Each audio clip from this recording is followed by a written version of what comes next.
Hi, Virgo. They thought they knew what this was. They'd seen it before in other people from a safe distance, watched friends lose themselves over someone, and quietly decided, not me. That won't be me. I'm too young for that kind of weight, too free, too unfinished. And they meant it. That wasn't arrogance. That was just their reality.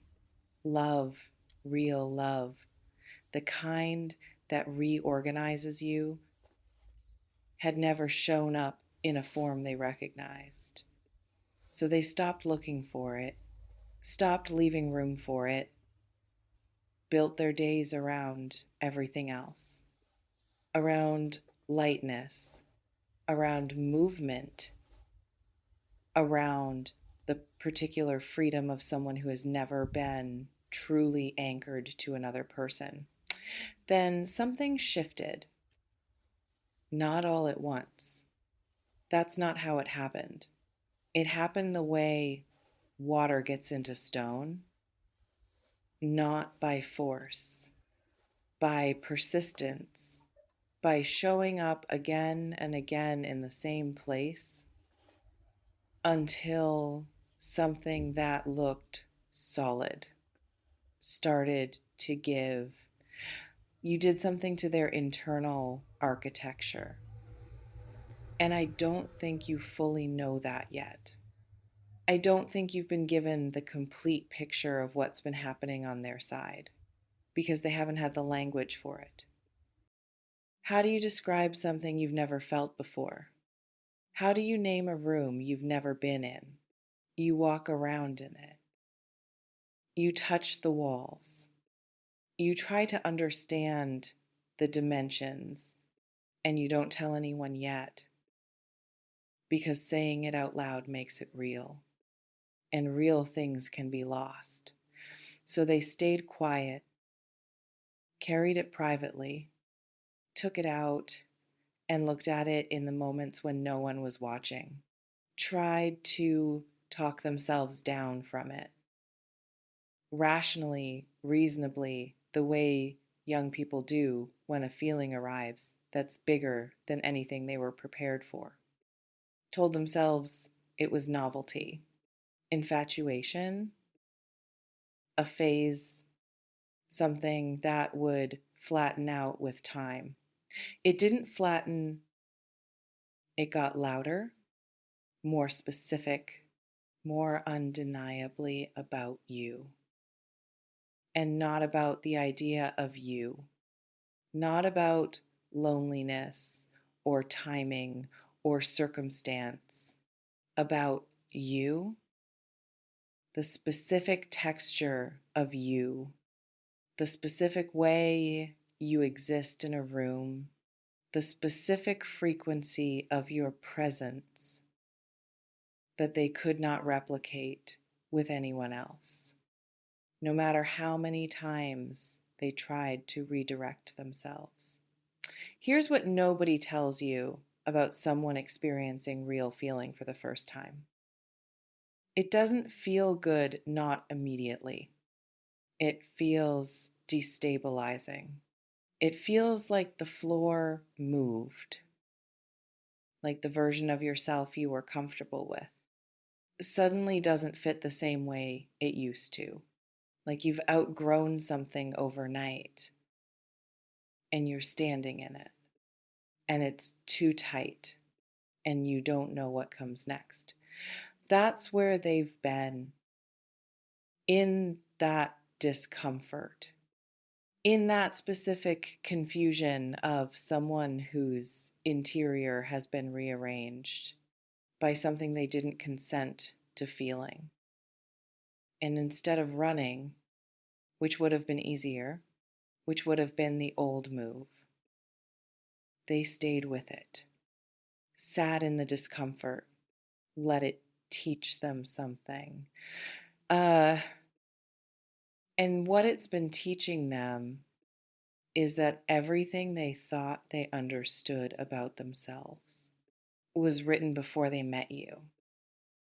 And some of it needs to be rewritten, not because they were wrong, but because they were incomplete. And you, without trying, without strategy, without even knowing the full weight of what you were doing, you showed them the part that was missing. There's a specific kind of realization that arrives slowly and then all at once, where something you've been circling for weeks suddenly becomes impossible to keep at a distance, where the careful, measured, protected part of you loses the argument to the part that just knows no more negotiation, no more maybe, just this. This is what it is. This is what I feel. This is real. Maybe they've hit that point, or maybe they're right at the edge of it.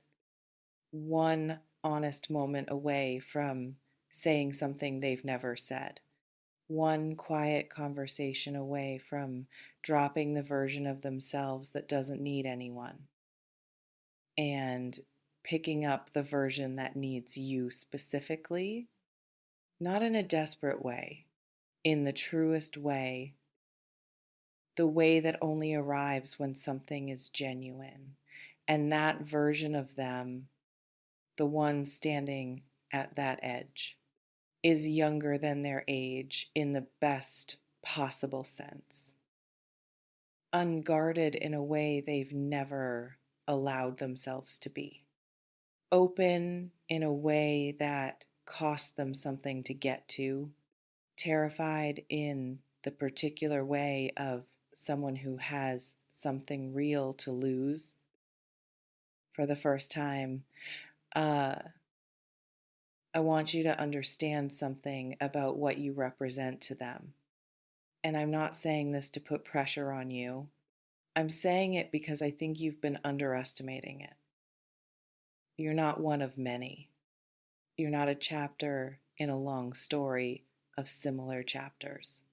For them, in the specific, unrepeatable architecture of their interior life, you're the first time something felt like this.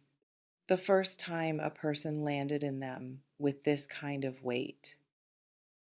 The first time walking away felt genuinely impossible instead of just inconvenient. That's not small. That's not something that gets replaced easily. That's not something time quietly dissolves. Firsts don't work that way.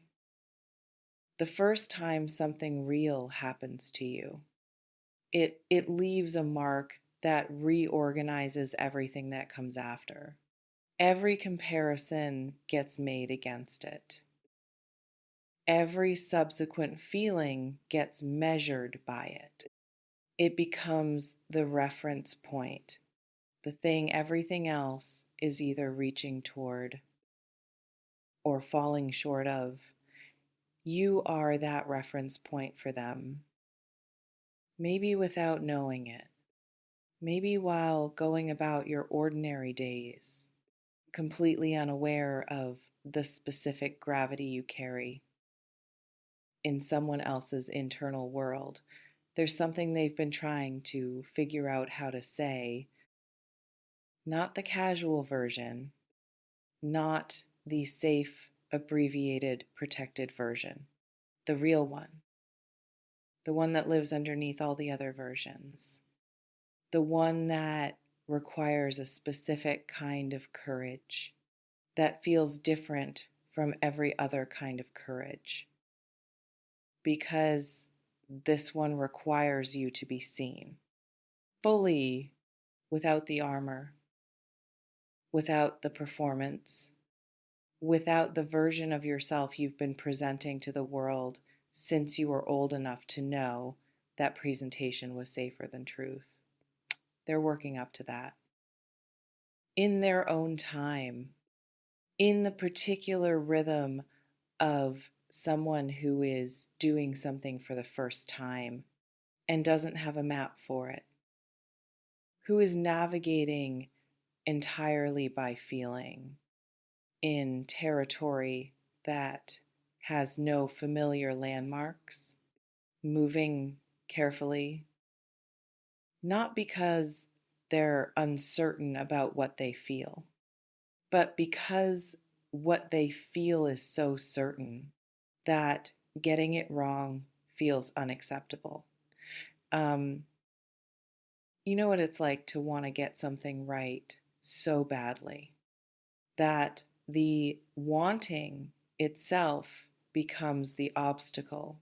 That's where they are, not stuck, building, slowly assembling the version of themselves that's brave enough to say the true thing to the right person without taking it back.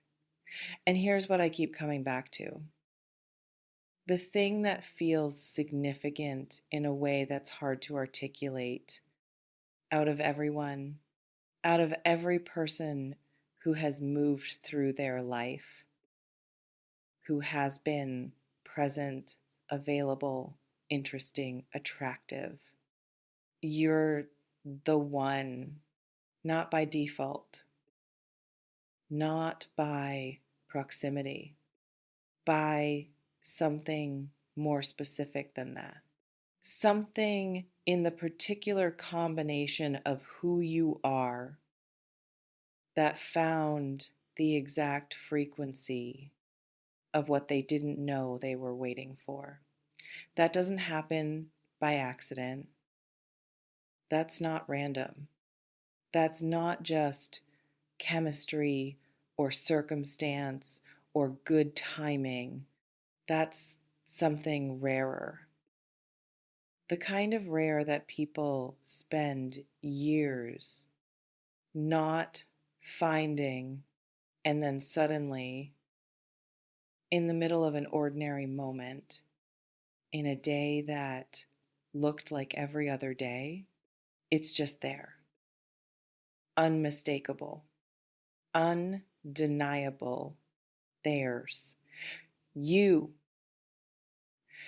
I'll leave it here, not with a conclusion, not with a neat ending, just with this: somewhere right now, someone younger than the feeling they're carrying is sitting with something they've never sat with before, something that has your shape, something that arrived without permission and refused to leave, something that has been quietly, persistently rewriting what they thought love was allowed to feel like.